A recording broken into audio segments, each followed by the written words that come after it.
My morning rituals are so bad. Yeah, my morning rituals will depend on what time I wake up. Because after Hello, my morning prayer, Deepa, Ram. Hello. So, Okay, you're there. Just switch on your video so hey that we know. everyone. Good morning. Morning. Good So we can morning. class now. Hello, So everyone. Good morning. thank you, Deepa and Ram, for your time. So we are happy that you are available to share about your experience and the FSM Toolbox. So you can see the class. So we have the entire morning today. So maybe Deepa, you can start with a maybe brief introduction of Athena and yourself and the toolbox, and then I think Ram will continue and walk us through the toolbox. Is that correct? Lovely. Yes, Dr. Sirish, thank you so much for inviting us to be here with all of you this morning. My name is Deepa Karthikeyan. Maybe I should start with a brief introduction to Athena Infonomics. We're a research-based consulting firm. We have offices in the US and in South Asia. We also have program hubs in Africa, in Zambia, in Uganda, and in Senegal. The core focus at Athena Infonomics is really to combine research-based approaches, social science methods with technology, and bring that combination really to think about solutions. Incidentally, water and sanitation is our biggest portfolio. I lead that portfolio at Athena Infonomics. I'm at my home in Chennai at the moment, and I fly to Stockholm tonight and then back to DC. I have my colleague Ram, who works with me in the wash practice, dialing in from Delhi, India. Ram, over to you. Yes, it's great to be back. So I graduated from IHE couple of years back, and now I'm again back to IHE. So it's really good to be back. I've been working on the toolbox since the past 1 year now, and I've been associated with Athena as well. My background is in civil engineering, yeah, I have been working in the wash specs space for the past 5-6 years now. And yeah, so looking forward to the class today. I mean, like during the first class in IHE, during my time, one of my professors told me that, okay, the best thing about IHE is the students over here. And yeah, great to be back again. So yeah, looking forward. Yeah, this would have been so much more fun in person. I'm sorry we're doing this. I know we're making the best of the circumstances. We will try and do our best to not bore you to death with PPTs over the next 3 hours. I know this is a 3-hour session and it is on Skype, so we're very aware and we'll try and do our best. But please feel free as we're presenting. We don't want this to be a monologue. Feel free if you have questions. If there are things that you'd like to share or talk about, apologies for that background noise. I will start sharing screens to give you sort of maybe a quick overview of. Can you all see my screen? Yes. Lovely. Great. So let's start with the FSM Toolbox first. And I think before I go into talking about the platform itself, it's important to start by giving you a little bit of a context to this platform. I'm sure most of you in the classroom have heard of the FSM Toolbox. This was developed and led by the Asian Institute of Technology under the leadership of Dr. Tamarat, who I know has also been interacting with all of you.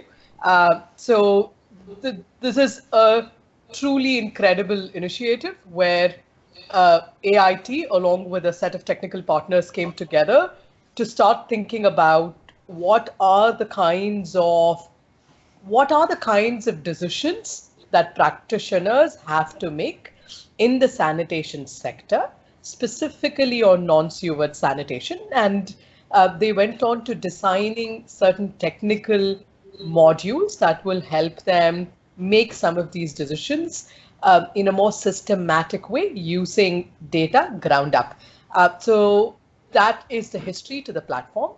Athena Infonomics was commissioned about a year ago by the Bill and Melinda Gates Foundation, which financed and sponsored the development of this platform to really build on the work that the Asian Institute of Technology had already done, but really not so much to build new product modules, but to simply evaluate if there is scope for greater consolidation within the existing technical tools and methods between what Asian Institute of Technology had developed and players like GIZ and Susanna have developed in the context of shit flow diagrams, or the World Bank has developed, etc. So really evaluate the scope for consolidation and alignment with global tools, and to try and make this more easy, really, for practitioners to plug and play.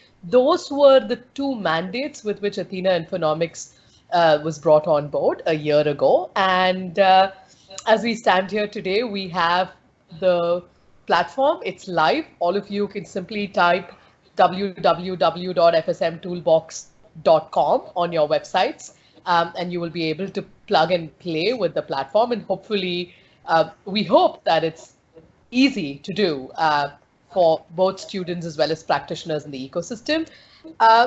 And like every product, this is a journey. This is the first step that we've taken in that direction of consolidation and user friendliness. And we're sure that this will continue. We'll continue to keep working on the tool to make it better and better. Just for today's session, there are, from what Dr. Sirish told us, I'm given to understand that there are three sort of, in some sense, we have 3 45-minute sessions today with about 2 15-minute breaks in the middle. So between Ram and I, we will sort of take turns to walk you through the platform, and the agenda really is to give you a bird's eye view of everything that exists on the platform so that you know what's in there, so that you can go back and use it as when the need arises as practitioners and professionals in this sector. In the first 45 minutes, I will really sort of start by giving you a little bit of an overview to the motivation and the evolution of this platform, particularly over the last year, and give you an overview of all of the different functions that the toolbox today serves, right? So what can the tool, what does the toolbox help a practitioner with, right? So that's the question. And in the first 45 minutes, I hope to give you an overview to that. Post which my colleague Ram will take over, and we will do a hands-on demo of the tools on the platform, some of the tools on the platform, which will be module 3 and 4. And finally, I'll come back and in the last 45 minutes, walk you through what we believe is some of the most powerful tools on the platform today, which is tools that can support a practitioner to do end-to-end planning in the non-sewered sanitation sector, including a session on business models. Dr. Sirish told us that Miriam from EME has already had a session with you on business models. I think that's fantastic. Really what we've done is worked alongside Miriam at EME to develop a product based on their knowledge and experiences. So we'll give you a quick overview of that as well. That's just how the sessions today are structured. I'll pause for a minute. Any quick questions? Are you all, I hope I'm coming through clearly, I'm audible, and most importantly, I hope I'm not talking too fast. So any questions, clarifications, or suggestions before we proceed? It's okay. Yeah. We can hear you clear and loud. It's okay. Okay, lovely, lovely. Feel free to stop me if at any point it's not coming through clearly. So I think the first piece that I want to spend a few minutes talking about is really the motivation, right?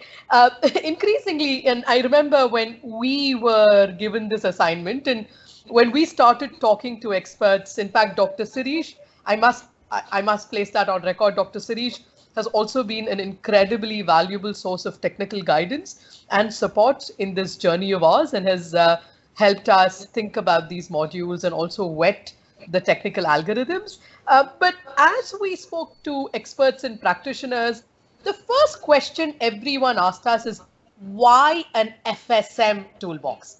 You know, increasingly, we seem to be talking about citywide inclusive sanitation. And citywide inclusive sanitation is, of course, not just non-sewered sanitation. It is also other things. So why an FSM toolbox? And I think this was one of the questions that we got most commonly, and perhaps is also a question that some of you may have. So I thought I just wanted to start out with going back and restating the motivation. This is something that was an outcome of a lot of deliberation and discussion, both within the foundation and with the practitioner ecosystem. And then I'd like to spend a few minutes talking about what was done by Asian Institute of Technology and the ecosystem of partners, and really the work that's gone in the last 1 year. Okay, so let's go back and maybe let's start with what is sanitation? I mean, can one of you tell me what, according to you, what is sanitation? What is the definition of sanitation?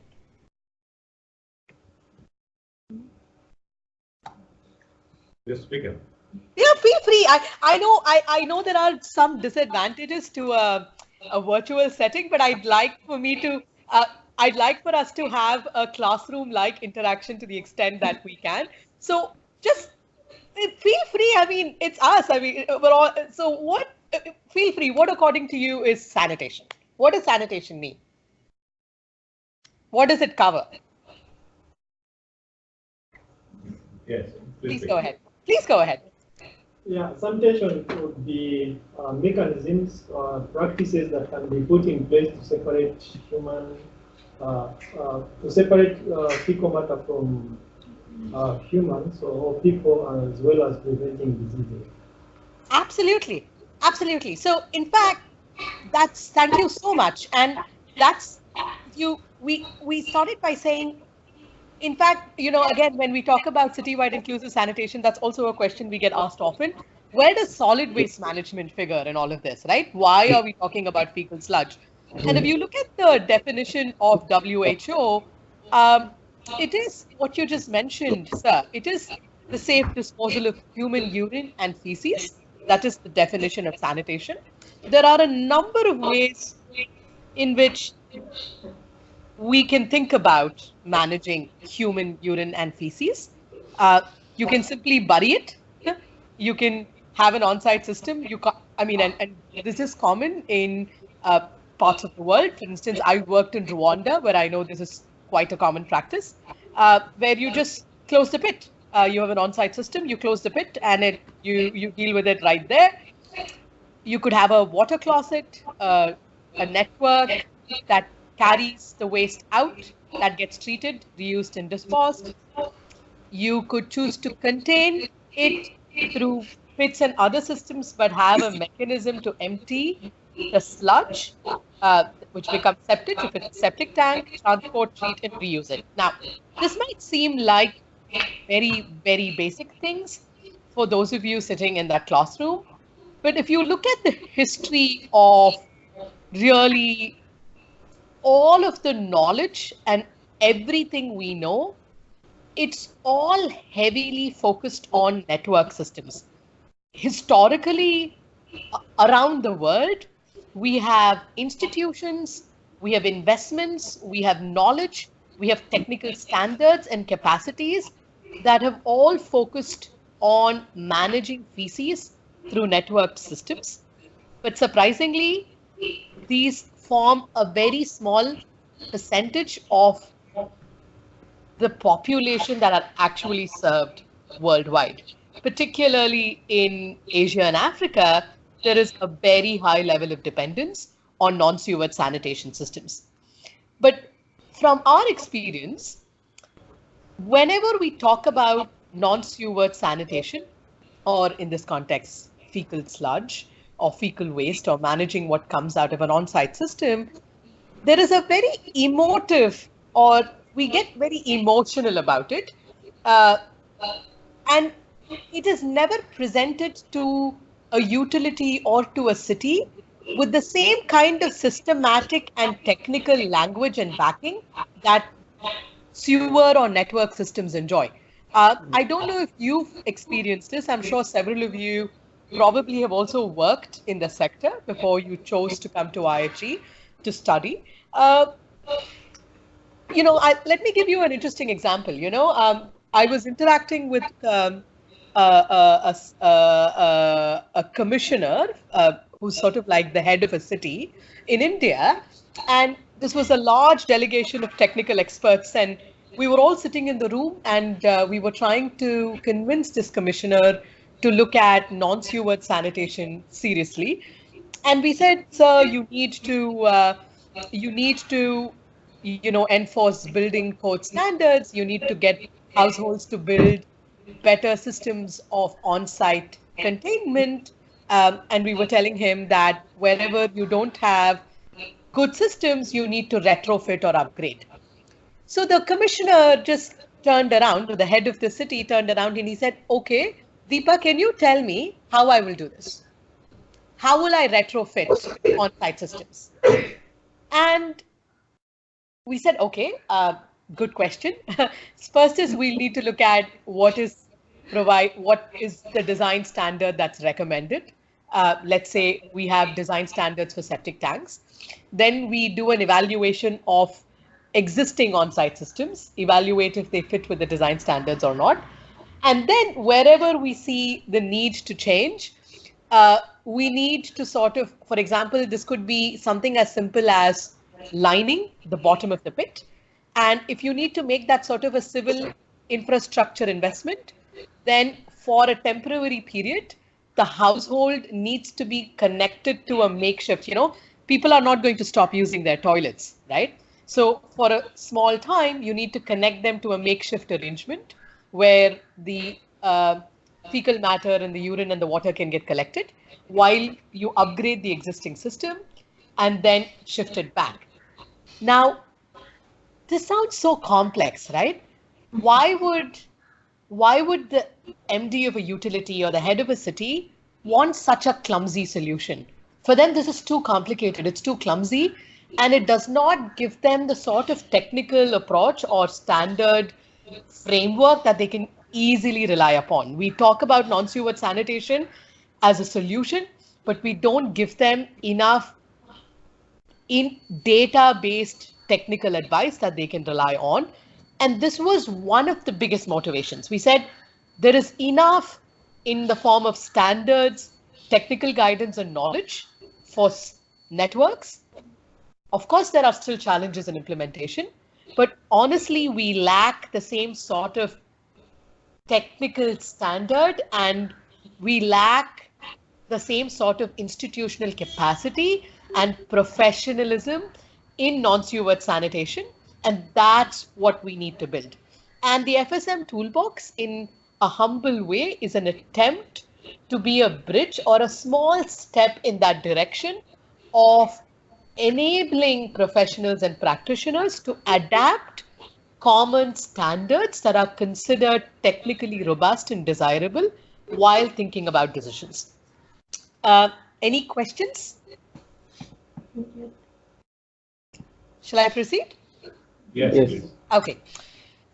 Now, so when we think about what is it that we want to think, what is it that we want to analyze, what is it that we want to resolve, all of us, everyone in the class is familiar with the sanitation value chain, right? Which starts with a toilet, the superstructure, the user interface, there is a containment, then it gets emptied, transported, treated, reused, and disposed. And if you also look at the shit flow diagrams and a lot of what exists in the public domain, it looks at this linear process in some sense, and it tries to capture the flow of fecal matter across the value chain. But really, when you are a practitioner and when you're trying to make a change in that system, is it really as simple as it looks? Is the question we ask ourselves. And our experience has been, particularly working on the field and the experience of several practitioners, and really that's also reflected in the toolbox, is the blue infographic you see here in the middle, right? The capture, storage, transport, treatment, reuse. Now, this is what we're all most familiar with. And we're all most familiar with the material flows, right? Like the flow of fecal matter from capture down to reuse. And this is also where we're all perhaps relatively more comfortable thinking about problems and solutions.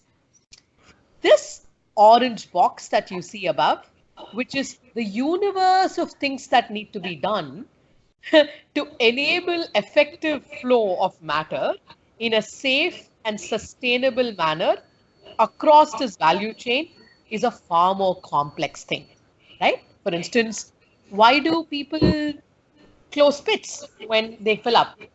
Why do some households not choose to desludge as per norms? Why do desludging operators dispose fecal matter illegally in unauthorized sites? Thinking about behaviors of stakeholders, this is community, government and decision makers, both on the financing side and on the policy side, and most importantly, the ecosystem of sanitation workers, including operators, both in the private and the government realm.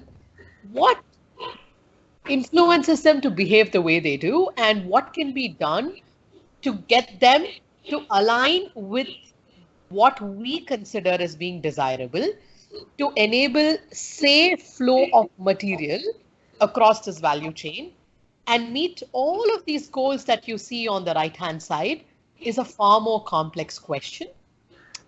So can we try and start building some standard? And I know this might sound this okay. After this slide, I know some of you are probably really worried and you're thinking, oh my God, the toolbox now is going to have 175 questions, which wants you to collect data.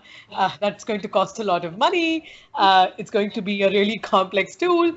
So we said, yes, it's a complex problem. It's not a simple problem, but we do not want to make the process of thinking about the solution so complex that nobody will use it. Let's start breaking this problem down and let's start thinking about standards and templates that we can use. Let me give you an example. If as professionals tomorrow you go back into the sector, and you want to understand some of all of these key facets through a single city-wide assessment, can the toolbox give you a research instrument as a point of reference that has a standard set of questions, let's say 50 questions that you will have to find answers to do a city-wide assessment? Now, those are the sorts of things that the toolbox does. So now let's break this down, right? So this is, so far I've talked about the sector overall, the need for us to focus on non-sewered sanitation, because we don't have the sort of technical or the awareness or the sort of mainstreaming of technical standards in the sector as we do in networks. And it's not also a simple linear flow of matter. It's a more complex, or fecal matter, it's a more complex ecosystem that we're dealing with. So as professionals, when you go back, what are some of the things you will have to do, really, to sort of go back and fix the sorts of things that you see here in this diagram? Often you will start with an assessment, right? And usually this happens at the scale of a city. You can obviously choose to do assessments at higher levels or lower levels, for example, at the level of a ward or a division, but usually assessments are at the city scale. And often the biggest reason we do an assessment is we want to start by identifying what's working, what's not, where are we, right? What the shift flow diagram, for example, is a very powerful instrument in that direction. It gives you a starting point for a conversation on where your city, what are the reds you should focus on. So citywide assessment is one of the first things you will do. You need to know who are all the key stakeholders, and you need to know what are their interests and the kind of influence they have on decision making in your city. Because once you do an assessment, it often, why do we do assessments? We do assessments, and in a very practical sort of a way. For example, why would a donor want to do an assessment, or why would a consulting agency like Athena Infonomics do an assessment? To advocate for change, right? Or to advocate for raising funds, or you're really advocating for something, like you're taking it up with a set of stakeholders who are important, and you're advocating for them to start focusing on certain priorities. So we're saying, hey, the biggest problem is actually in transportation and treatment. It's not in containment. But to have a conversation like that, you need to know what the biggest challenges are, and you need to know who to engage with. In a large measure, our experience, and please, and I'd love to hear from all of you as well on your experience, number 1 and 2 go into what we traditionally bundle together as advocacy, right? Who to engage with and what to advocate for. And 1 and 2 will help you with that. Once you've undertaken an assessment, you identified the key gaps that need to be prioritized, you've spoken to all the right stakeholders, you need to start thinking about what interventions or what solutions you want to design and plan. And often solutions are not just in the form of infrastructure investments. You must think of solutions in that on institutional capacity building or reforms. You need to think about regulatory interventions. You need to think about financial gaps and questions, and also behavior change and capacity building efforts. So we need to think about interventions across all of these areas. You need to be able to design and plan. So you will shortlist interventions across those areas, and you need to be able to then do a detailed, often this is what, for instance, commonly in South Asia, we call detailed project reports.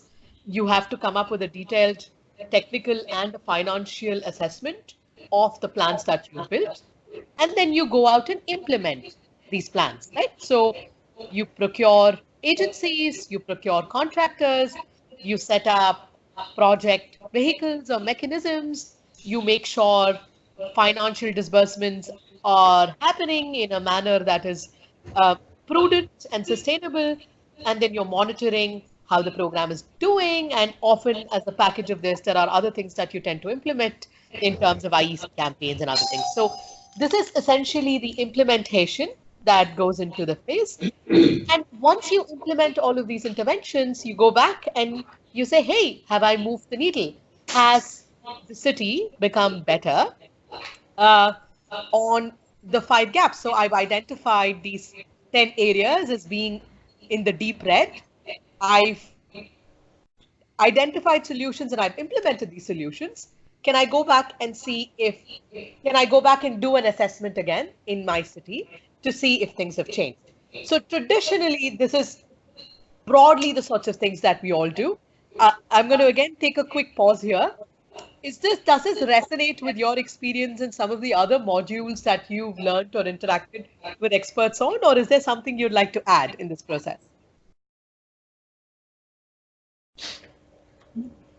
Any ideas or suggestions, or would you like me to proceed? Am I coming through audibly? I'm sorry. Am I speaking too fast, or is this clear? No, it's clear.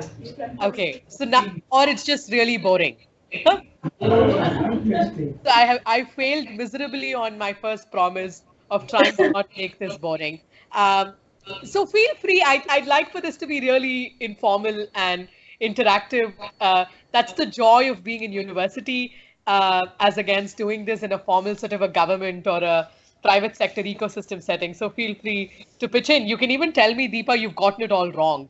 This is not my experience at all. So feel free. Okay. I guess then I will move on.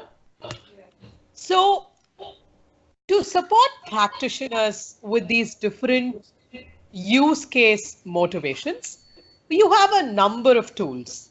Okay, let me, for example, on citywide assessment, you have, and I've color coded it as gray.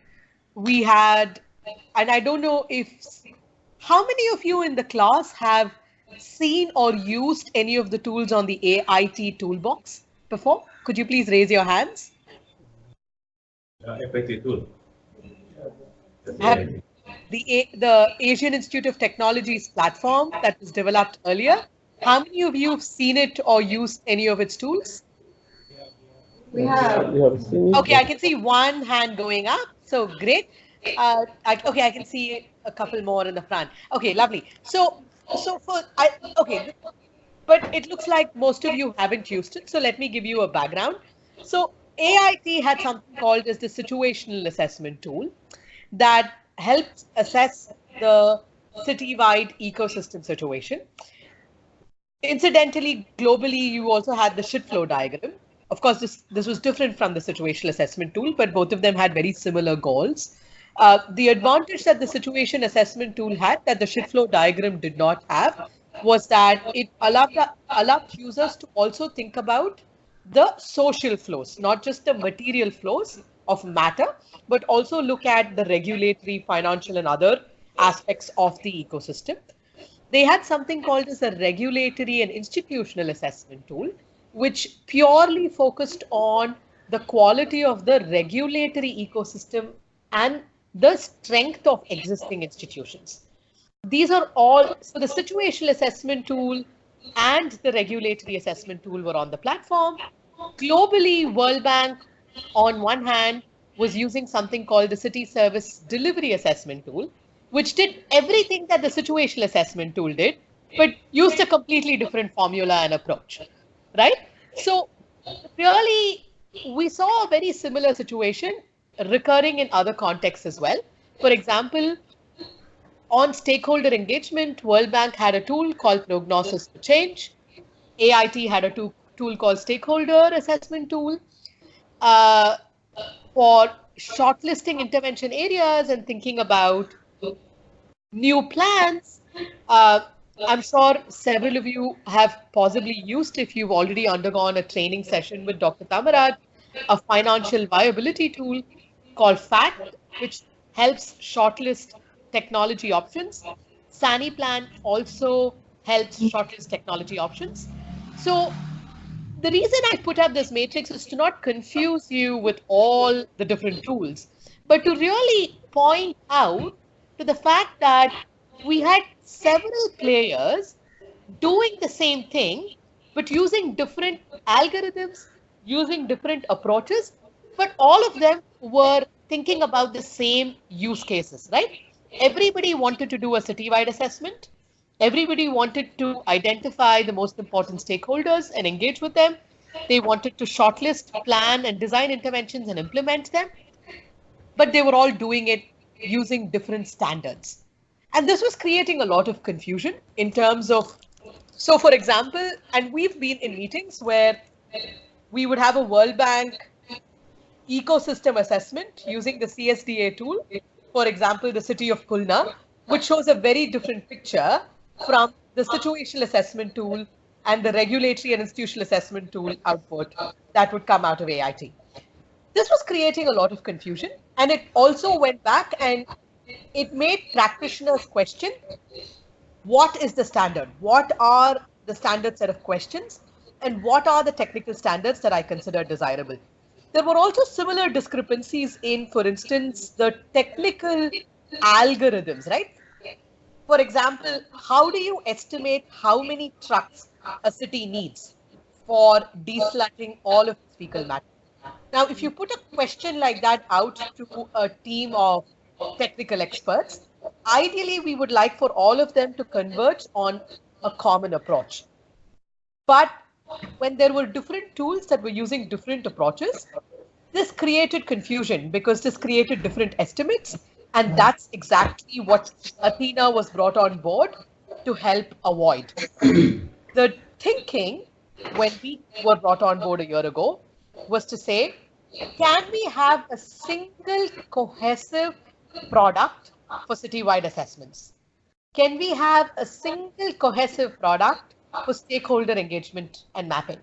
Can we have a single cohesive product that will help us think about infrastructure planning?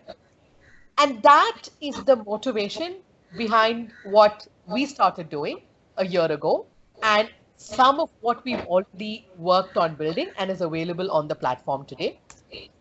The ones highlighted in black are the tools that existed on the platform, on the FSM Toolbox platform before. The tools that are not highlighted in black or that don't have these black borders are global tools that other agencies had developed and were using.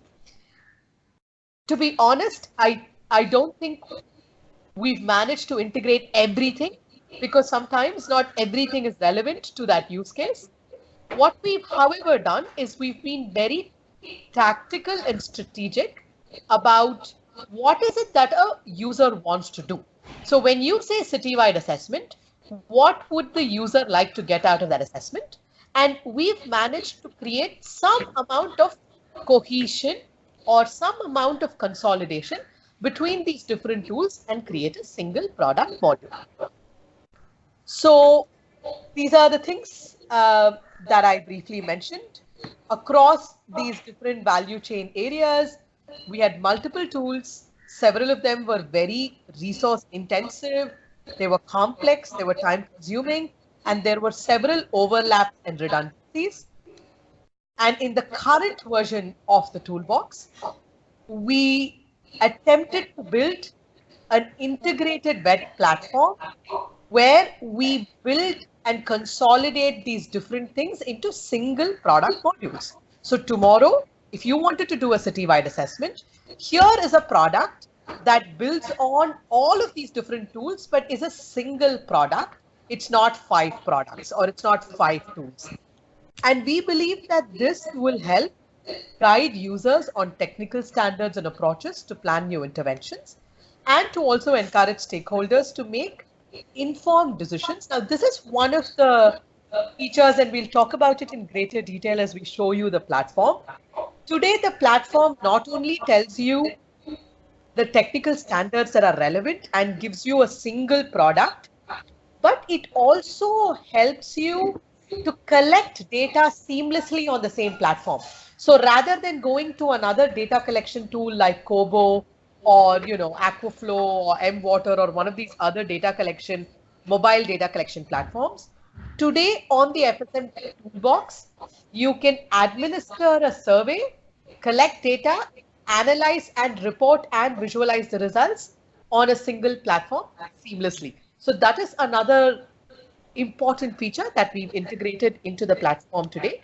And we'll show you some of this as we go along over the course of today's sessions. So what exists on the toolbox today? We have 2 products or 2 modules under advocacy. One, what we call a rapid citywide assessment tool. This tool today builds on the shit flow diagram and the city service delivery assessment. We've also integrated elements of SAT and the regulatory and institutional assessment as relevant. So you no longer have 5 tools for a citywide assessment. You have a single product module, which is called rapid assessment, which helps you capture both the material as well as the social flows. And we have a single tool called the stakeholder engagement tool, which will help you visualize who are the most important stakeholders for you to engage with in the city. Now, we also realized that most agencies that are likely to use this tool are agencies that don't already have committed funding, right? You can't do a big survey. You can't collect a lot of data from the ground. You want to generate a quick report quickly and with publicly available data sets so that you can then use that to have more informed conversations with the right stakeholders and advocate for change or advocate for fundraising. That is the motivation here. So this module is a module where you can simply rely on a couple of key informant interviews or secondary data and generate a quick output. You will get a quick assessment report for the city that you can then use to advocate for change. The second module that we have is a planning module. This again has two versions. So there are really 4 key questions that the platform today will help answer. The first question is, how many toilets, what type of toilets, how many toilets, of course, and containment systems, what types of toilets and containment systems, and also where can I think about these investments, prioritizing where to build these toilets. All of these things today the platform will help you do. The second is desludging. Here the platform has a product which will allow you to think about what is the kind of desludging equipment, trucks or otherwise, that you need to procure and how many you need. On treatment, it will allow you to think about what kind of treatment technology is most relevant for your city, what is the kind of location that you can build this treatment technology in, and what is the capacity of the treatment technology for FS that you need to consider. The business model tools is really what you've already learned or discussed with Miriam Utu of IMI, and that is designed to simply help you learn about, there are about 35 case studies of good business models. So it helps you understand which business models could be most relevant to your context. So it's a quick module where you can engage with the different business case studies and evaluate the relevance of those business case studies for your city. So there are 4 key areas today. Each of this is a single product. Toilets and containment units is one. So this is a single product that will tell you all about the number and types of toilets and containment systems that you should build. A single product that will tell you about desludging equipment, how many and what type. A single module that will tell you what should be the capacity, technology and location of your FSTP or a treatment plant. And a module that will tell you what kinds of business models exist in the FSM context and what might be most relevant to your city. Now, there is an interesting feature today on the platform which allows you to use a quick and dirty version of each of these modules, which is really simple estimates, where you can simply use, again, secondary data and get estimates, or you can do very detailed geospatial planning. And I will talk about this with more specific examples as we go along. So there are 2 versions to each of these products. A simple, rapid version where you can simply use secondary data, and a version where you can do very detailed geospatial planning. The third module is a module that we call CRO Assessment. Really, if you go back to what we talked here, we said after you're done with once you've done an assessment, you've shortlisted solutions, you've planned for it and you've implemented them, you want to go back and rerun the citywide assessment, right? You want to go back and redo this. So we have a feature today on the platform where you can custom build, and this was designed exclusively for NGOs, INGOs, and consultancies that do program monitoring interventions. So as, for example, S&P might want to monitor the progress on its program over a 5-year period in 10 cities in Bangladesh. WaterAid might want to do it for 20 cities in Ethiopia and in a bunch of other countries. So can we help them identify, to use a module where they can identify the key performance indicators and seamlessly track progress using surveys over a period of time? And there is a module, and this is exclusively built keeping in mind INGOs, NGOs, and consultancies that do program monitoring efforts. and these are often, usually the agencies or the sorts of folks who use the planning and the program monitoring tools are either researchers or are agencies that already have some committed funding, because this requires a little more effort and engagement than the advocacy module. Finally, we have a library, open access, of over 1,400 resources by country, by topic, and this has case studies, articles, policies, manuals, terms of references for different procurements, videos, blogs, a lot of very interesting material across the world on fecal sludge management. That's all available in a library of resources. So this is really sort of the structure of the platform as it exists now. Again, I'll pause here for a quick couple, maybe a few minutes. Are there any questions so far? Or on the structure, any questions? Is this clear? Yes. How many? Okay, great. So let's sign in. All of you have laptops with you.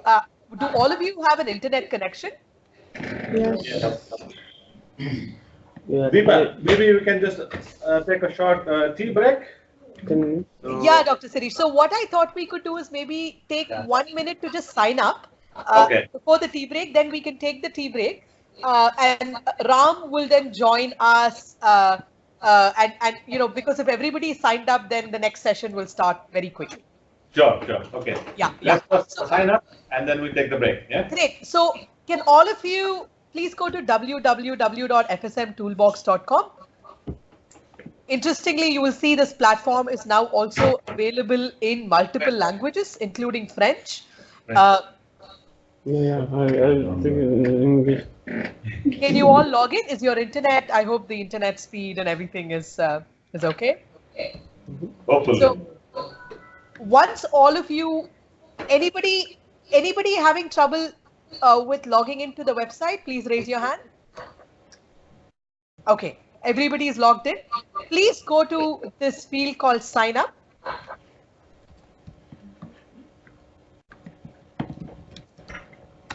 What? Sign. I'm already signed in, so I will just sign in with my details, but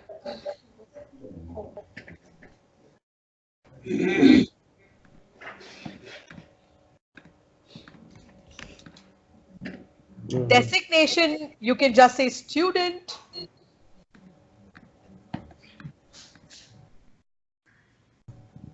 I'll just wait for another minute.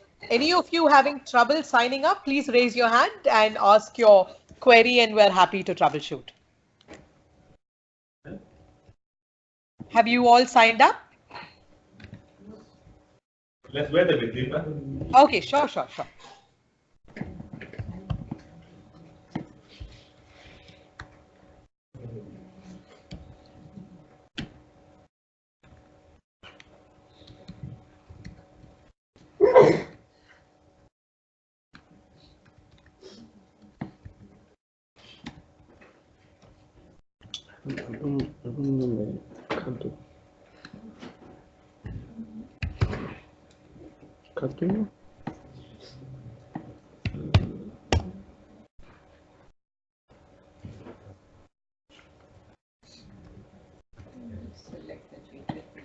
How you select it? Yeah, you select everything.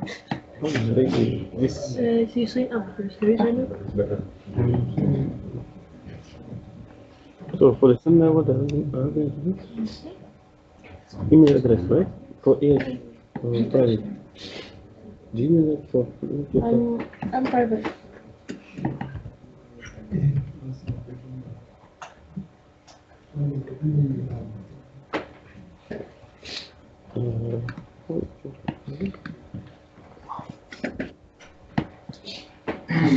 You will all receive an activation email automatically when you sign up to your email ID. All you need to do is click on the link and voila, you're done. That's all you need to do. You're all logged in. How to put the elements? The ads.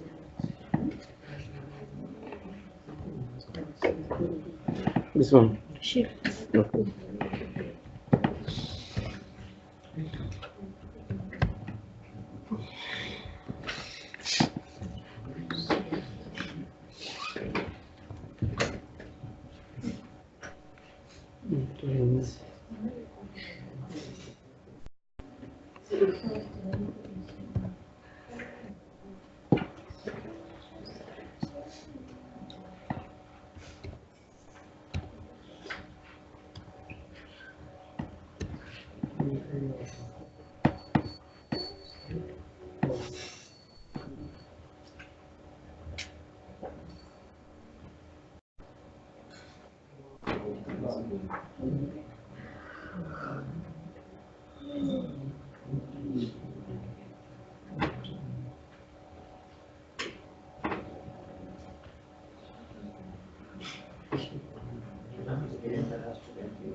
And then select what?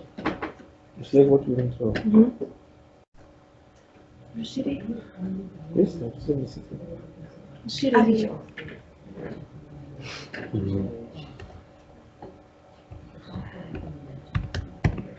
And then? You choose your area of interest. I choose area just because. I'm trying. Marine is in the studio. Yeah, it depends on you. Then? It's you. Yeah, You say that. You have to do that first. You have to put your password, you have to put your password. Contact number. Yes, I think we're almost done now. Deepa, are you there? Lovely, Dr. Suresh. Okay, everybody is signed in? Yes. Lovely. So, I'll just take a minute. All of you will see a personalized dashboard. For example, my dashboard has a lot of all your work. For example, now you all have a unique personalized dashboard on the platform. Every time you use any product on the platform, you will automatically be able to save it on your and see it on your dashboard until you sign out. As I said, there are multiple versions, Lao, French, and Bangla for Bangladesh. We'll go into each of these modules. This is the assessment product. This is planning, where I talked about all the planning tools. Under assessment, we have both rapid assessment and the citywide program monitoring tool. This is the library of resources. In fact, I can show you very quickly. You have over 1,400 documents, and you can search by organization, you can search by topic, you can search by level. It is tagged across all of these. You can even go and look at a particular country. You say, okay, there are 15 from DRC. These are all, therefore, from those countries. You can, or go to South Africa, and you can see and look at the resources by countries. So that's the library.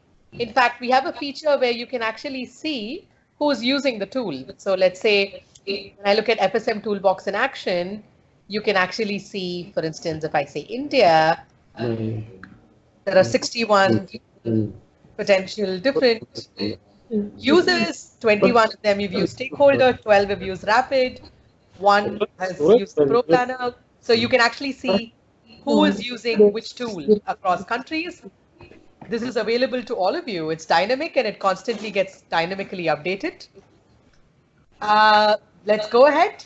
Before we go, and of course, this is a little bit about the platform. As you can see, we can see Dr. Sirish Singh there, who has been instrumental as well in guiding us and overseeing this entire journey. over the last year. These are all the different agencies that contributed to all of the content on the platform. So yes, you're all logged in. This is the platform, and we can come back after a 10-minute break or 15 minutes. When do we come back? Maybe 15. Okay, 15 minutes. We'll come back after a 15-minute break, and you'll get to use some of these tools hands-on now. Okay, let's take a break now. Great. Thank you. See you in 15 minutes. See you in 15 minutes.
There's no way you can go through all that sign up without making a package.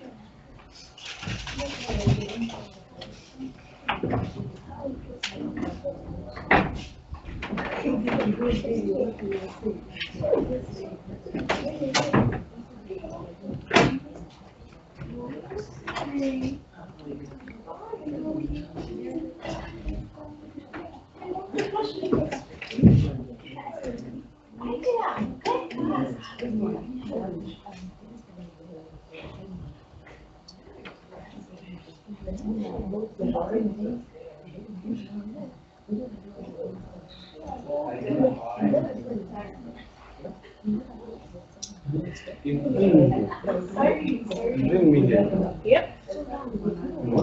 We were stopping here because we were having a break.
Toolbox, yeah. Just for small. Yeah, yeah. And also because I never had the capacity to use it. You know, like these things that Dr. Meta is showing us. It seems to be great. I don't know where to first word and word. I did. I did. But lots of experience. But there's only so much you can teach me. You know, and maybe there's some pressing work that requires a bit more capacity. Instead of teaching me the toolbox, you're working on that particular thing. Yes.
Hi, Deepa and Ram. Great. Shall we? Can resume now. Yes. Okay, lovely. So, welcome back, everyone. I hope we haven't scared a couple of students off. I hope we have a full class after the break as well. And I'm going to hand it over to my colleague Ram now. Ram, over to you to take over the demo modules. Go ahead. Thank you, Deepa. Hi. So I think Deepa has already mentioned what the tool and the toolbox platform contains. So we will be looking into the first set of tools, which are the advocacy tools. And so just before we enter the tools, so I would like to understand how many in the class are, do you have experience, I mean, like you have used the shit flow diagram or have seen the shit flow diagram? Could you? Oh, great. So this is great. So then it will be helpful for me to just, so everybody is familiar with this set of this pictographic view. So basically what a shit flow diagram does is it shows you how much of the fecal waste that is generated in your city is safely managed, that is shown by the green lines, and how much is going into the environment and not safely managed, that is the red line. So what the shit flow diagram so sheet flow diagram is a very powerful tool in terms of pictographically representing what is the current situation. But then, however, the sheet flow diagram only captures mainly the materialistic flows that is happening in the city. So as Deepa was earlier mentioning, the blue flows in the lower sector part of the figure. So it only captures the material flows and does not essentially talk about the social flows or who are the stakeholders involved and the enabling ecosystem around the material flows of the fecal waste in the city. So this is what the shit flow diagram does. And going into the and on the other hand, so the city service delivery assessment, which is again developed by the World Bank, so it talks about how the enabling ecosystem around the FSM services are, or they are functioning. So what it essentially does is it looks at what are the current set of policies or the planning issues, or what are the budgetary arrangements that is there for FSM in the city. Or the questions are mainly lined in this particular aspects. In terms of developing, it also understands, or it tries to understand what is the level of expenditure and the degree of equity. So when we speak of equity, we are also looking at how much of the lower income settlements are benefiting from the services, or how much of a gender balance is there in terms of when this FSM service delivery is designed. And the level of output. So when you're speaking of level of output, it talks about the quantity of fecal sludge that is being safely managed, as well as the quality of how it is being managed. So when I speak of quality, it is essentially referring to the norms, whether the treated fecal sludge in your city meets the regulatory norms or not. And in terms of sustaining, when you speak of sustaining, it essentially talks about what is the status of operation and maintenance of your fecal sludge treatment systems, or in terms of your desludging services, what is the status of operation and maintenance of the desludging vacuum tugs or the desludging vehicles. And it also talks about, so sustaining, it also talks about how the entire FSM services are made sustainable throughout, maybe in a long-term period or a short-term period. So is there any kind of commitments from the government? Is there a political commitment from the government? Is there programs or service or funds coming from the government which looks at the service expansion, or what are the current service outcomes looking like? So what it does is it essentially, the CSDA framework, it essentially scores each of the so each of this policy, planning, budget, the indicators, it scores each city on these indicators on a scale of 0 to 3, out of which 0 is the poor and 3 being the good. So, and this is what is shown on the right hand side of your screen. So it essentially scores each of the value chain segments in the FSM value chain based on the policy, planning, budget, and all the indicators of the CSDA framework. So what the toolbox has tried to done is, or what we have tried to do over here is, we have tried to integrate both of them into one singular module.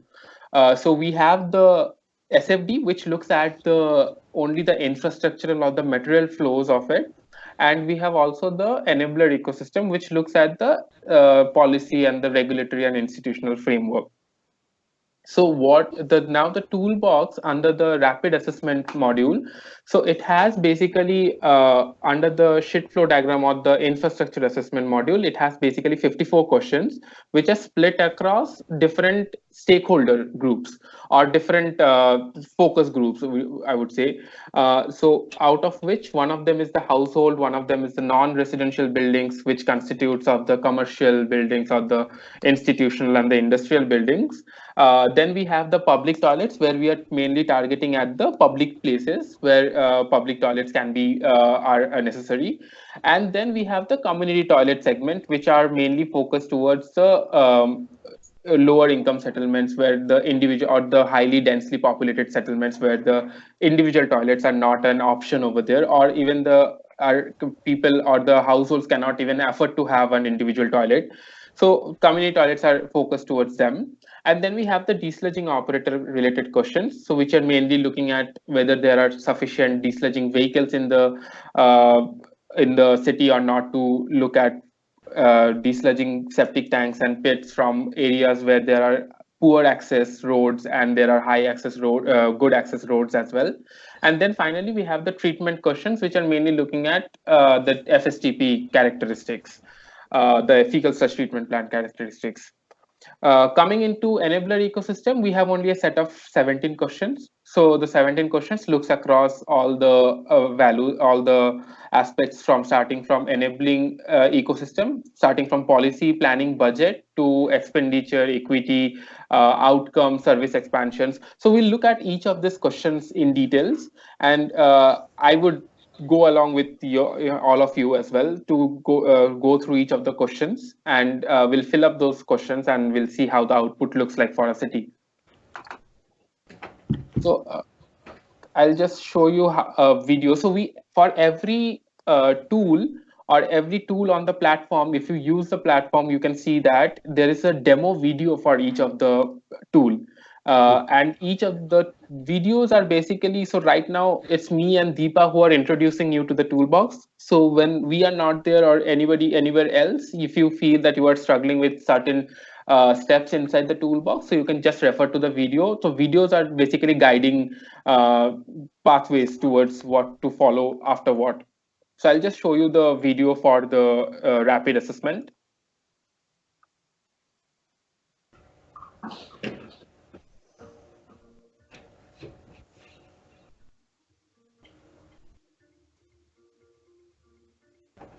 The assessment tool is designed to guide users in developing a city-wide baseline on aspects. Sorry, I think I should not click on that.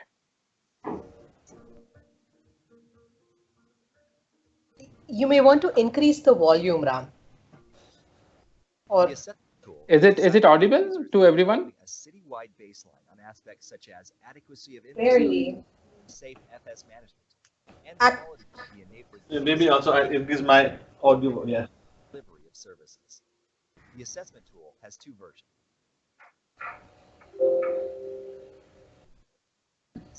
Rapid, and rough. The assessment.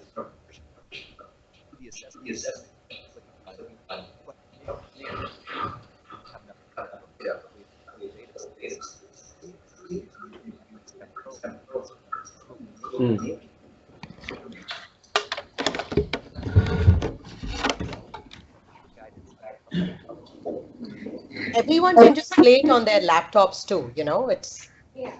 Infrastructure assessment and enabler ecosystem assessment module covers a set of key indicators to assess the adequacy of infrastructure to deliver FSM services across the sanitation value chain.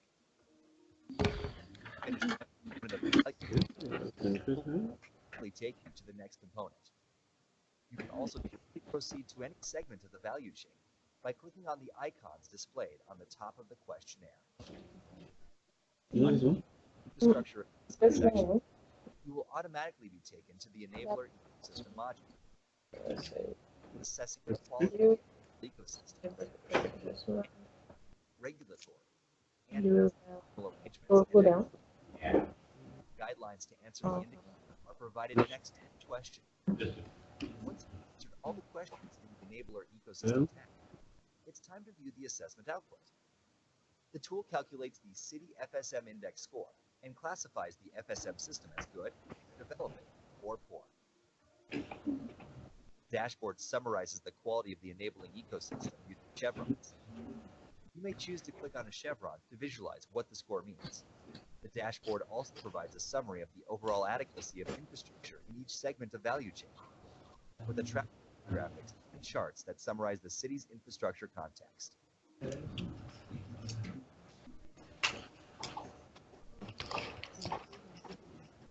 Based on the infrastructure gaps, learning modules and planning tools are automatically activated to act on areas where its performance is weak.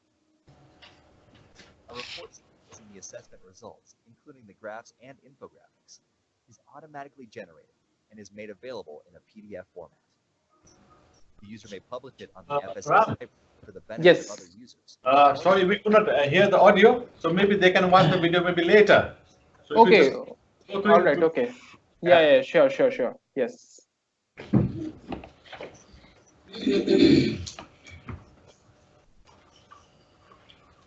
So what I would like to do is we can all sign up on the platform and we can actually use the tool of rapid assessment. So Dr. Shirish, do they have access to the Excel sheet?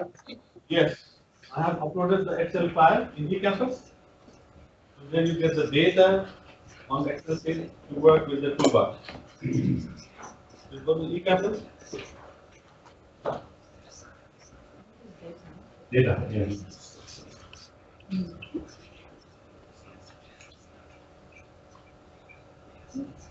Go to eCampus and get the Excel file.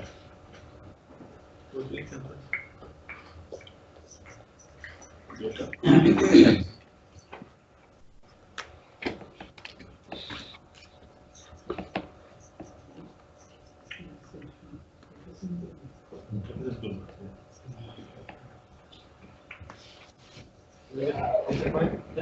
So the data file, everyone?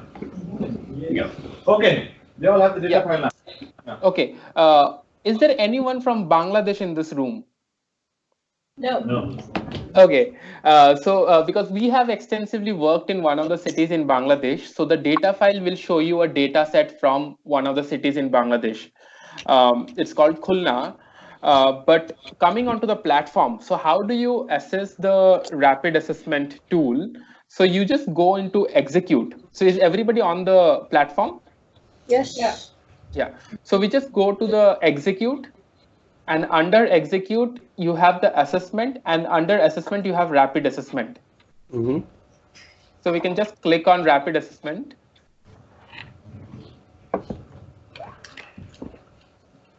And it will bring you to this page. Yeah. Mm-hmm. So you can see the demo video over here. If you click on watch demo, it's that same video that I was playing right now. So, and then you can just go on to the infrastructure assessment. So infrastructure assessment basically asks you questions across all of the stakeholder groups that we were talking about a bit earlier. So could you start just filling up the data on the platform? And if there is any kind of questions or any doubts or any issues on the you need support with, please just raise your hand and we can stop and look at that particular issue.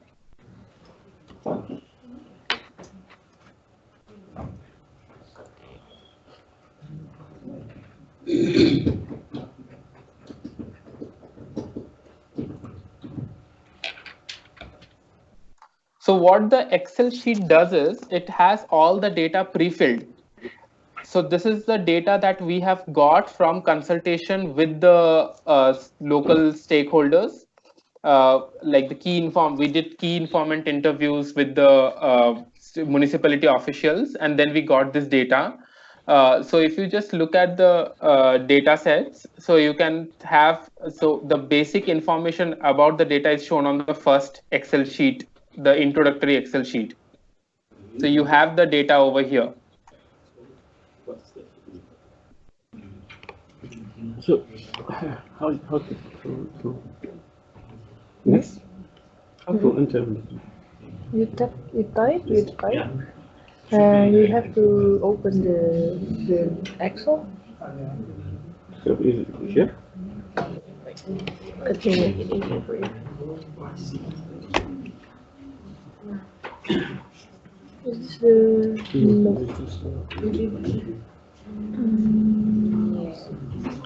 So you want to? Is this your eCampus?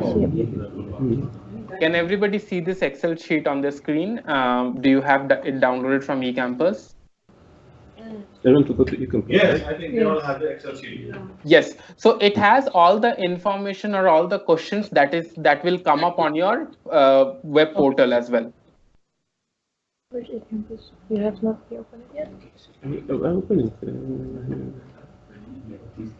So we can start filling in this Excel file.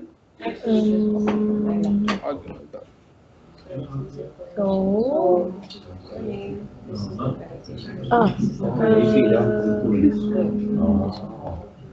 this data. Ah, it's there. Yeah. I don't know the Yeah, he just uploaded it. And then open it.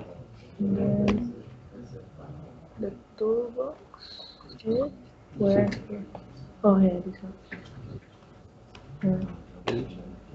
So you put the data according on this page according to this one first. Yes.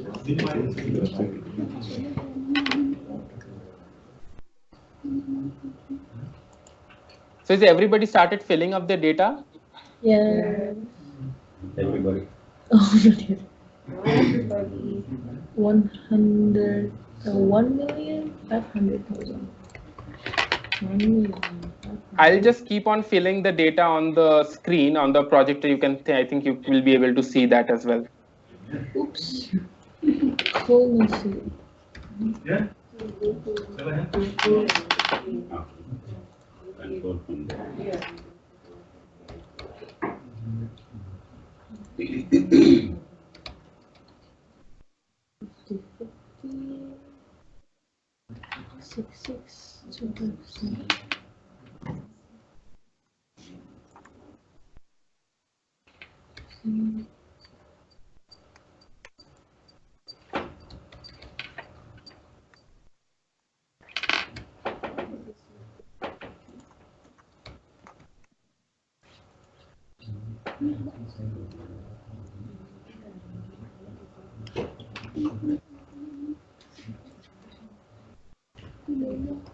Yes.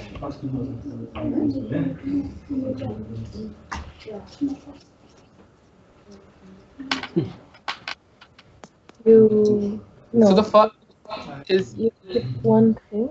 So after corner. Yes, ma'am. Continue. yes. So the first 12 questions. Is there any doubt or clarification on the first 12 questions? This is the one that you have to. This is what I have to put in. Mhm. Okay. Trying to put what I want.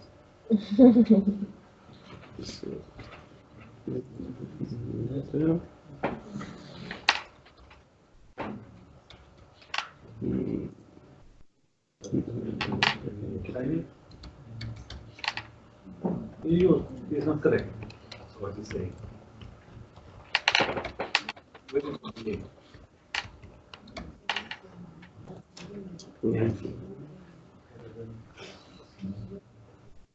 But it's not working.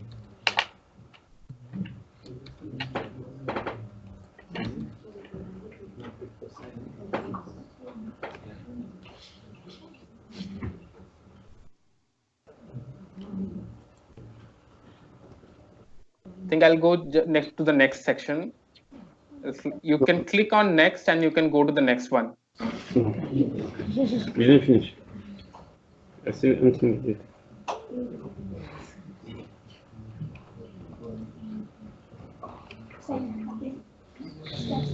Yeah.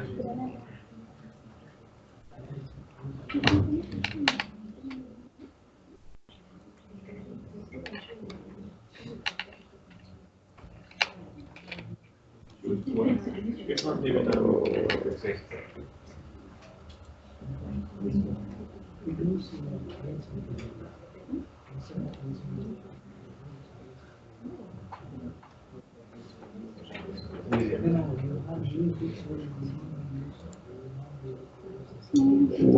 Cool.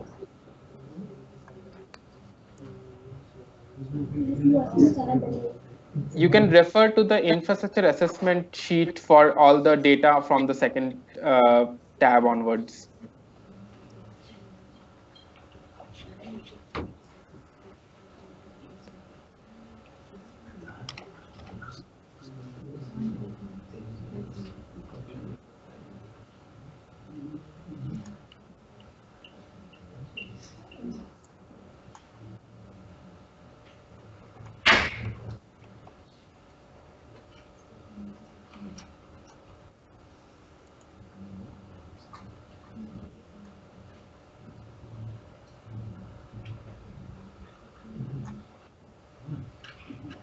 So I have the first question on number of households with access to individual household toilets, which is 40,000 over here in the Excel file. So I can just type in 40,000. Then the number of households with access to community toilets, it's 20,000. The second question answer.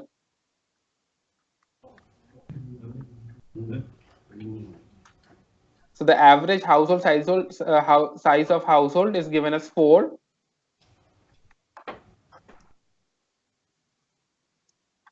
The total number of community toilet seats available for men. So that is 20. Are we all together? Okay.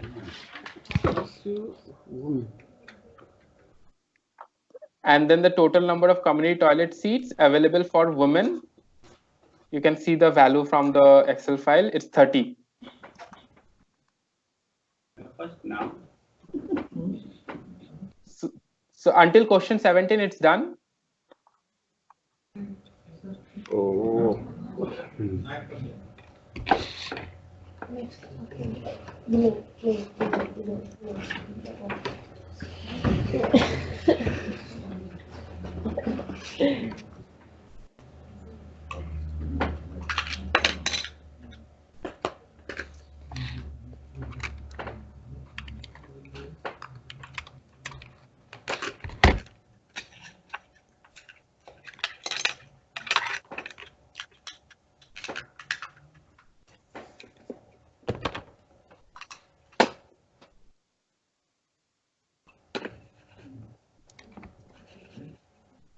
Is there any clarification on until question 17?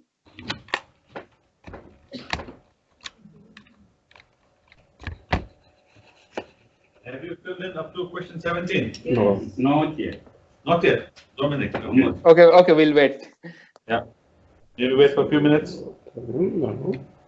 Some has reached to 20, I don't know, 37. Okay. Okay.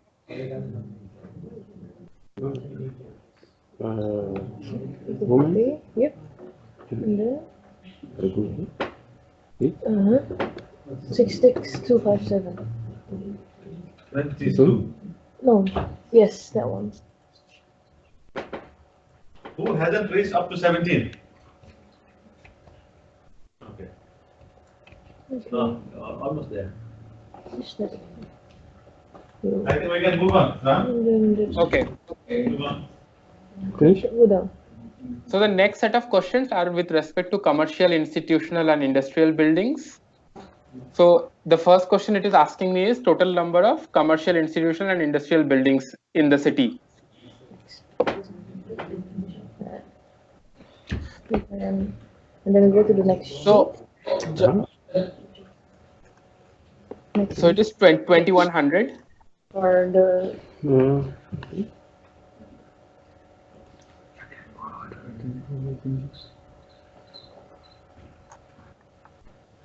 Then it asks me the number of commercial, institutional, and industrial buildings with toilet facilities within the premises in operational conditions. go down, scroll down. Here. No. Go down.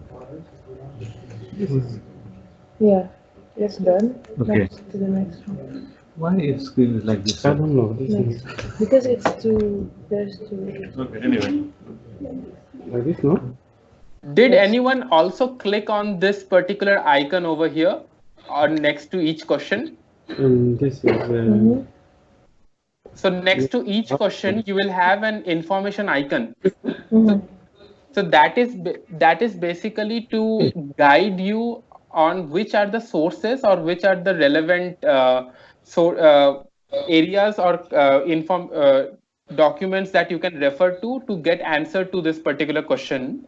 And it also gives you hint for explanation on that particular question.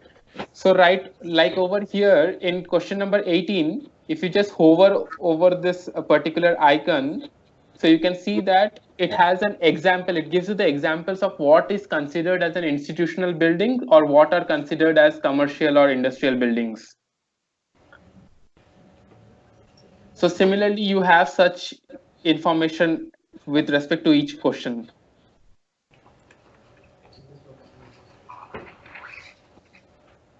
So like over here, it tells me that kindly refer to the city website or documents to obtain the number of total commercial buildings and institutional buildings in the city.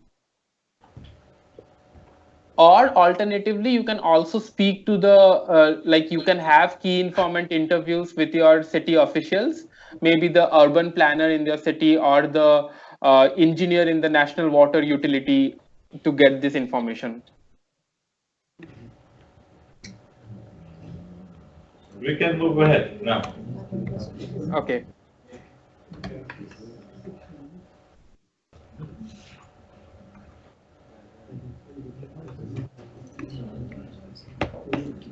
So then it asked me about public places, total number of public toilets in the city. Yes, please. You can just do.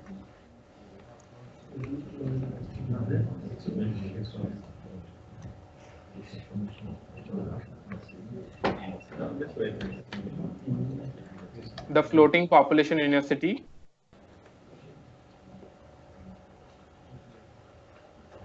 And the public toilet seats available for men and women.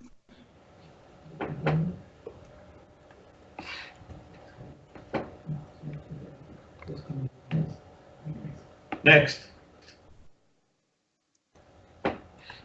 So now this is I think since most of you have already used the sheet flow diagram, so this particular Excel or the matrix is exactly what the sheet flow diagram asks for as well. So it is asking you to identify the total percentage of population that is dependent on each type of on-site sanitation systems in your city. So on the left-hand side,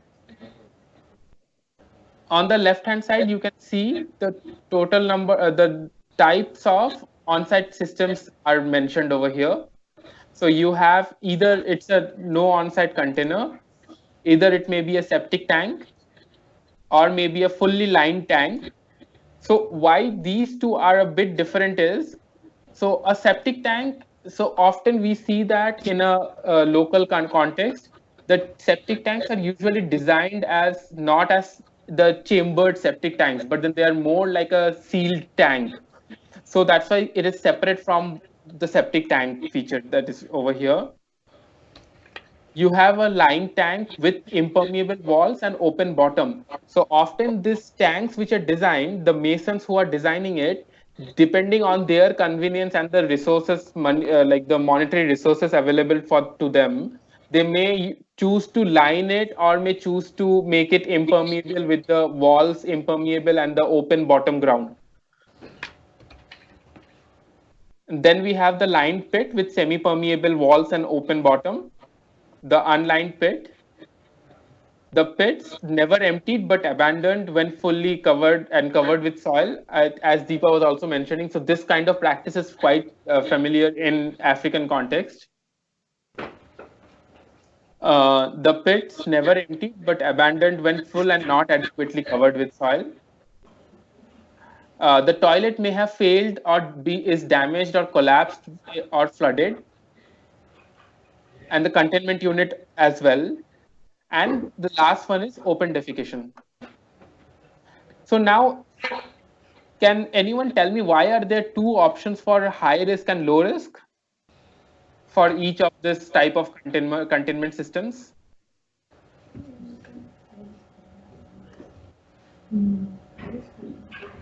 Can someone, does anyone know that why is this high risk and low risk two options given? Related to groundwater pollution. Yes, exactly. So if you also look at over here as well, it talks about the high risk refers to significant risk of groundwater pollution, and low risk as in like the groundwater table is quite low, that the groundwater pollution is low. So in the rows you have type of containment systems.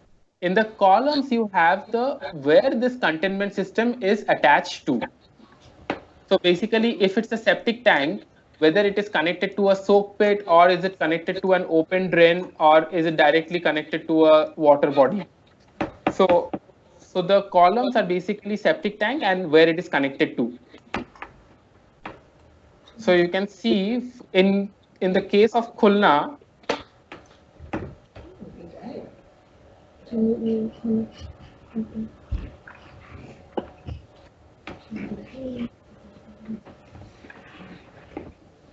you have different typologies of containment. So no on-site container to water body. So basically the no on-site container to water body. So over here it says that 10% of the there's no 10% of the households and they do not have any on-site container and they are directly connected to a water body. Ram, can you show the Excel sheet again where you picked up the data? Containment systems. Yes. So it's B32. Yeah. Yeah. So are we going to fill like this in row or in the column? Yes. Like this or like this? 32. So you see here, no on-site container to water body, no on-site container, no on-site container, and then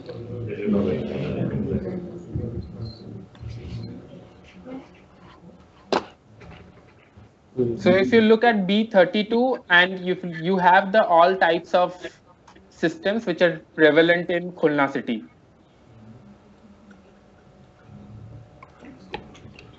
So there's no on-site container with connected to water body is 10%. You have septic tank connected to soak pit in high risk as 10%.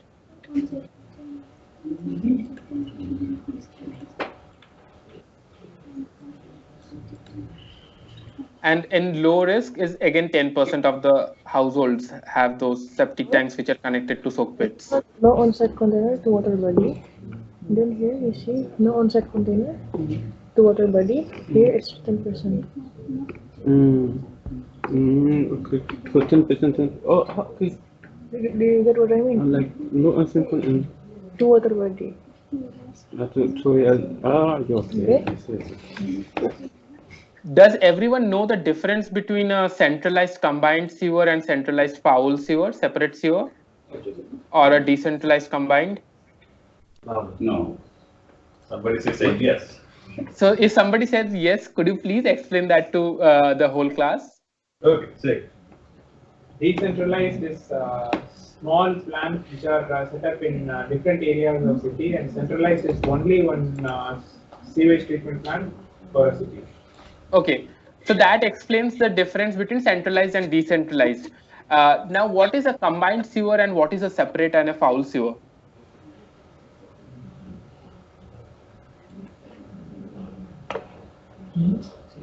So I'll just explain that to you. So a combined sewer is a sewer system in which both your grey water and your black water enters together. So that is a combined sewer, whereas a separate sewer is basically which is only designed for your black water. So and so that's the main difference between a combined sewer and a foul or a separate sewer. So and that can be either a centralized connected to your centralized sewage treatment plant, or it can be a decentralized, maybe for a local small community.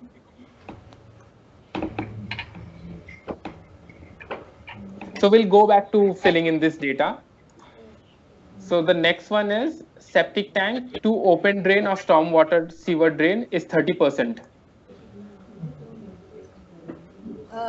Ram, just a Yes. quick point. I do know that I'm also quite very aware. Dr. Sirish, feel free to step in and tell us if it's taking too much time.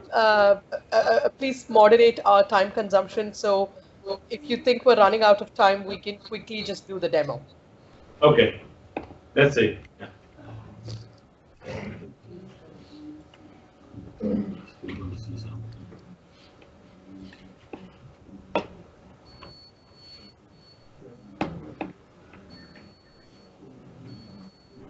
So the next one is fully lined tank and no outlet or overflow, that is 10%.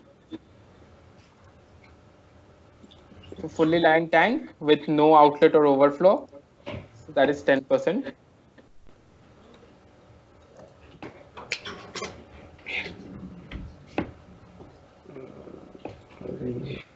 So then you have lying tank with impermeable walls and open wall, open bottom, and no outlet or overflow. Again, 10% over there.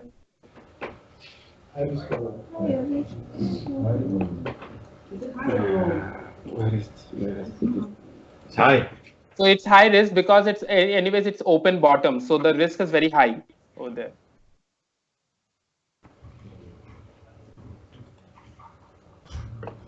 And then you have the unlined pit and no outlet or overflow, 20%.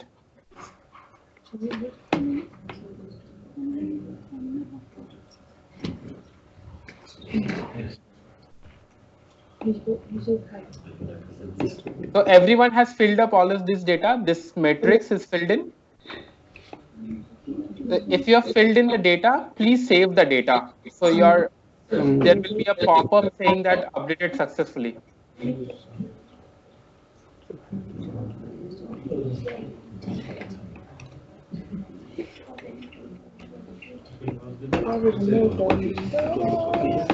Okay.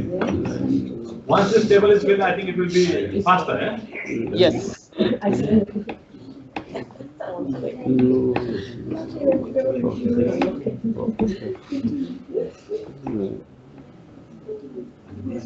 How many of you have entered this table? Okay.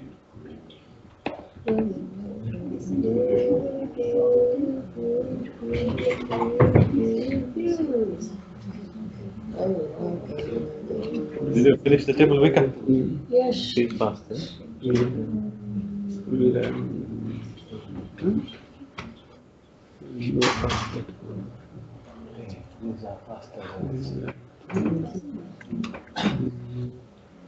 Yeah, I was ready.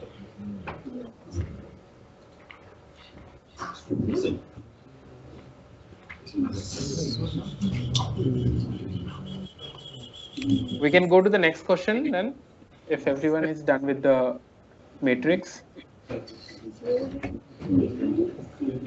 Okay, let's proceed. So the next question is, what is the average depth at which the groundwater is available in your city? So that's less than 5 meters. So this is, again, it comes back to the public places question, the below that. So that's C20.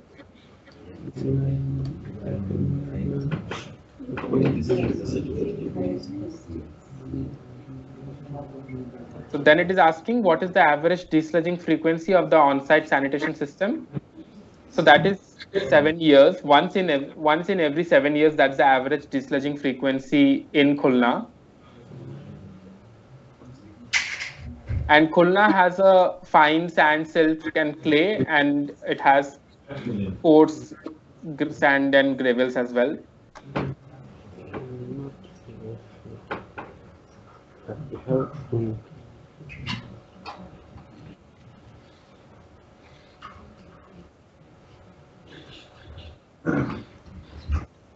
So then the tool also asks us about what is the how much percentage of the sanitation facilities are more located at a distance more than or less than 10 meters from the groundwater source.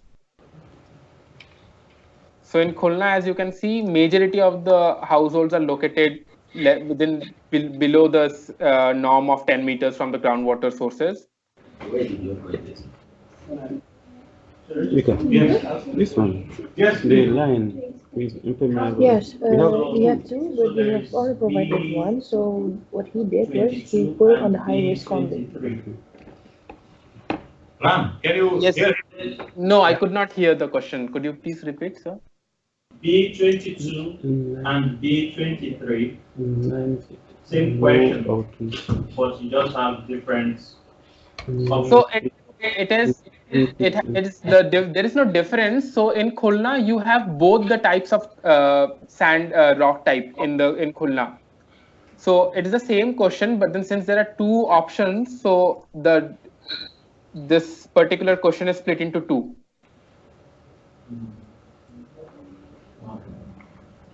Mika, we don't have this one. Which one? This one, the online. There is just this one, unlined pit, and no overflow is this one. It's like 20.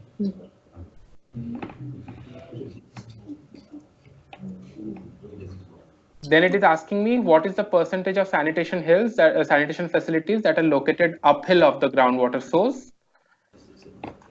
So that is 50%.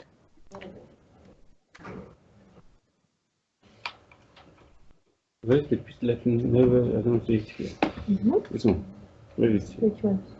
Oh no, that's, you have to go to under check data first. Check data first. Okay. You have not input something, okay. So Dr. Shirish, I think we still have 5 more minutes for this session, right? Yeah.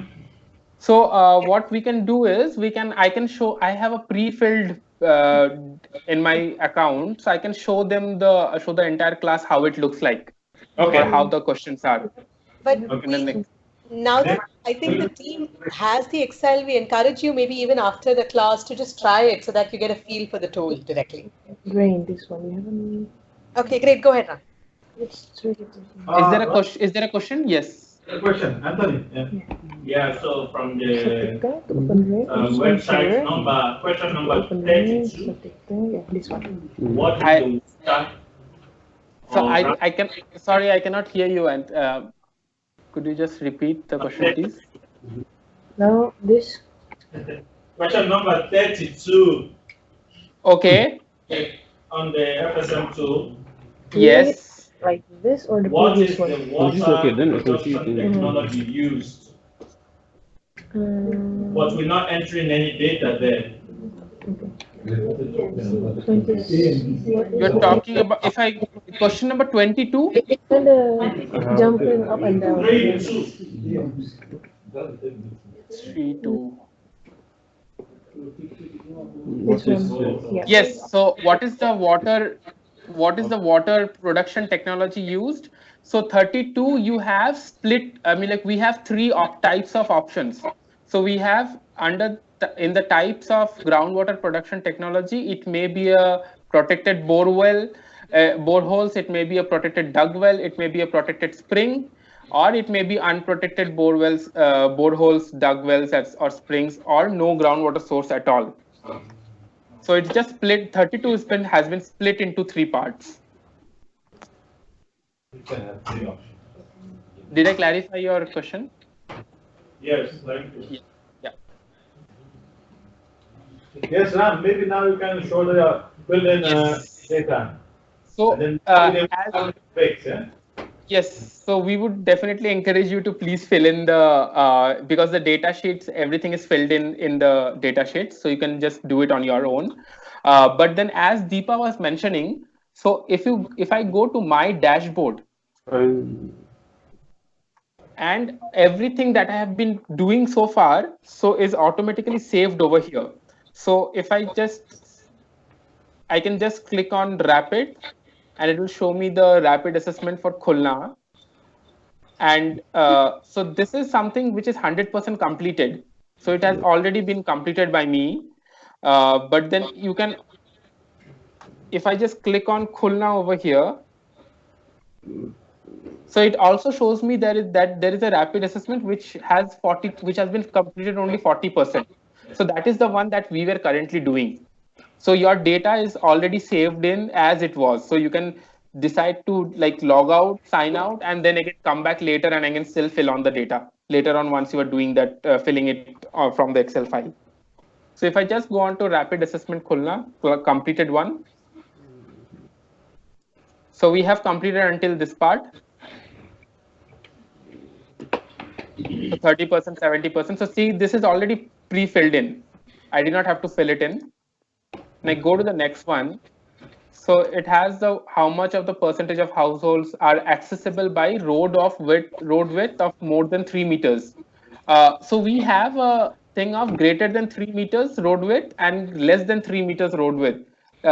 So this is just because most of the desludging vehicles, so how we define a good access is that if a desludging vehicle can access that particular containment unit. And that is usually the axle of a desludging vehicle is usually, it varies from 2.5 to 3 meters. So then they can access those particular roads. And if it is a if it is a lower income settlement, then most probably the roads will be narrower and it will be less than 3 meters. So the households are not easily accessible over there. And we need to design a desludging vehicle differently for those particular households. So that is why this particular bifurcation has been made for greater than 3 meters and less than 3 meters. 1 minute, Ram. Maybe you can just listen to Ram and then maybe try to fill the data later on. Yeah? Okay. So pay attention to Ram what's saying. Okay, Ram, please continue. So similarly, we have asked this question: what is the percentage of community toilets which are accessible by a road of greater than 3 meters width, and public toilets which have a good access, or how much percentage of the public toilets have good access roads? And then, so this particular question is basically to identify how much percentage of your on-site system is fecal sludge as compared to how much percentage water. So we all know that fecal sludge is majority portion of it is water as well, which comes out as effluent from the septic tanks or the pits. So this particular question is just to understand how much percentage is fecal sludge, raw fecal sludge. So across the different categories of containment units. And then we ask the question of the how much percentage of the on-site systems has been emptied. So septic, we know that, so this over here you can see whatever data you inputted in the previous matrix, it only shows you space for filling up only those particular data points. So all else will be shown as not applicable. So if you see the septic tank, so 70% of the septic tanks connected to soak pits have been emptied. Similarly, 30% of the lined tanks fully lined tanks have been emptied, and 90% of the unlined pits have been emptied. So if you go to the next question, so this is just to understand. So over here we are in question number 38, we are trying to understand how much of it has been emptied. Now 39 is asking how much, so we know that, okay, this percentage of your on-site systems have been emptied. So now we are trying to understand how much of that emptied fecal sludge is reaching the treatment plant. So you see that is very minimal. I mean, like you have 50% of that is emptied for septic tanks connected to stormwater drains, but then 0 of it is reaching the treatment plant. So this is indicative of that there is some kind of illegal disposal happening at the in the city. And similarly, this is also in unlined pit. If you can also see that it's 0. So that is basically because in Khulna, so in the Khulna city, the unlined pits are mainly desludged by manual scavengers and not by the city vehicles, and thus it is not reaching the treatment plant. And this is with respect to how much of the open drain or stormwater sewer is reaching the treatment plant. I won't go into all of the questions. So the questions are other questions are pretty straightforward, as in terms of are there sufficient desludging vehicles in the city to address all the needs or not. Then the final segment is with respect to the treatment unit. So identify the total percentage of fecal sludge that is treated. It's only 5%, so it's very less in Khulna. And so Khulna city has one treatment plant, and that's it's a fecal sludge treatment plant. So the outputs, whatever percentage of fecal sludge that they receive, they are currently treating it properly, and it meets the standards, the effluent standards and the biosolid standards. So this is with respect to your infrastructure assessment. So once you finish the infrastructure assessment, so it will take you to the enabling environment assessment. So this is basically the city service delivery assessment framework that we saw in the presentation slides. And it has questions with respect to policy, so planning, budget, expenditure, equity, and all these indicators. So for each of the question, if you see, so there is an option for A, B, and C. And the guidelines for marking them are given next to each question. So for A, it says that policy is appropriate, approved, acknowledged, and available. If you want, if suppose for end use and disposal, so the policy is appropriate, approved, but then it is not clearly acknowledged in the city. So the Bangladesh norms in Khulna, so applicable to Khulna as well. So they are looking, so they have a policy which talks about the fecal sludge reuse, but then it's not particularly implemented in the city. So similarly, you have 17 questions, and for each of the questions, you have A, B, C option, and the options are given next to each of the question. So you can just click on whichever option is relevant for your city. So similarly, if you click on all the questions, you click on, so it's just A, B, C options for all the 17 questions. Then you click on the assumptions. So assumptions are basically to understand what are the benchmarks for your city. So suppose, for example, in the Bangladesh context, so the national building laws, they prescribe that there for every male community toilet seat, it should cater to 35 men. Similarly, 25 female users should be catered to at least one, catered by at least one toilet seat. And similarly, there are guidelines for public toilet seats as well. So I'm pretty sure there are guidelines for every particular country would have their own guidelines. In case if there is, we have also come across some of the countries which do not have their standard norms and guidelines for deciding how many public toilet seats are required. So in that case, we would, I mean, like, it is based on the planner's discretion or whoever is using the tool to understand how much of a how much is the adequate number of toilet seats required for men and female users. You might also get this data by speaking to the urban planner at the city level, the city municipality planner, or the city engineer. So now if you click on the next, so it gives you the output of your city. So you can see that there is a, so the city is decently doing, it's in developing stage, so 54% on the infrastructure and the enabling environment assessment. So if you just scroll down, you can have data outputs for enabling environment as well as for, so for all the indicators of the enabling environment. So 3 is good, yellow is 1.5 is developing, and 1 is poor. So if you, so these particular chevrons are clickable. So if you just click on them, it will give you a descriptive narrative about that particular, what is happening in reuse and disposal for that particular city.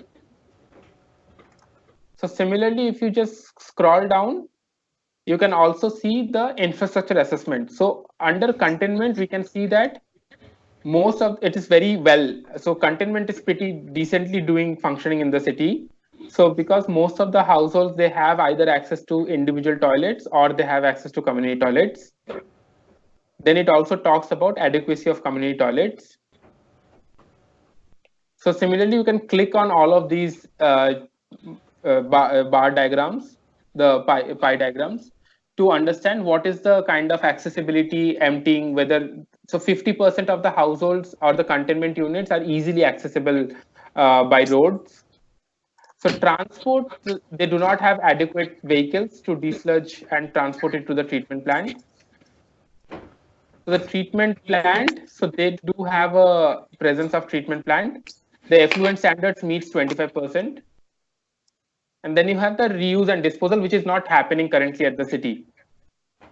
So what the tool also does is, you can easily download this entire output in a report format.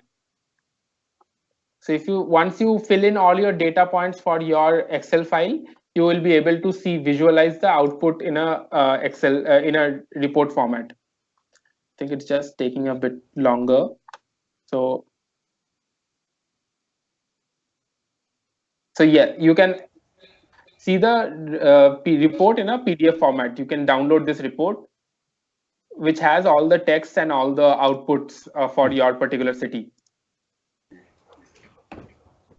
So you can, so the Excel file that I showed you is a type of the raw data that is downloaded. You can also share it directly with some one of your colleagues maybe, or your classmates. So you can directly enter their email address and you can share the report with them. You can also choose to publish it on the global platform as well. So this is what the rapid assessment tool looks like. I know it went a bit fast, but is there any clarificatory questions or issues? Anybody has some concerns? We can clarify that. There's a concern with this tool.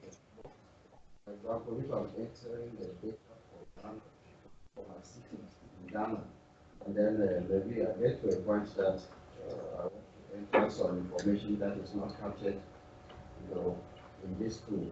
Is there a possibility to create or to modify and put it in, or you can't do it? Okay. Did you hear the question now? I heard something, bits of it, but then it would be helpful if Dr. Shirish, you can repeat that question. The question was, is it possible to add some more questions if that's not available in the toolbox? So Deepa, would you like to answer that? Sure. So that's a great question, and we've often gotten that question as well. So in terms of the rapid assessment, which is for advocacy purposes right now, that is more or less a standard instrument, so that we will be able to compare between cities. If every city customizes the instrument, then our ability to compare and benchmark between cities is lost. So to that extent, the rapid advocacy tool, just like the SFT, is standard. However, for those interested in customizing and asking more questions, often we encourage them to use the Pro tool, which is a survey-based instrument where you can add as many questions as you want and use it to collect field level information.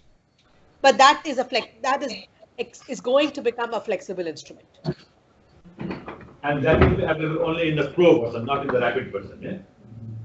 Am I correct, Deepa? Correct, exactly, yes. Dr. Sarish. So the Pro version is customizable, but there it is survey based. The rapid version, which is desk based, is a standard template. Are there any questions? If not, I think we take a short break once more. Okay. Yes, surely, yeah. 10 minutes? 11? Yes. Yeah? Okay. Ram, Okay. break. Yes. Thank you, Dr. Shirish. Yeah. Okay. Maybe grab some tea, coffee, water, stretch your legs. Yeah, definitely. Feel your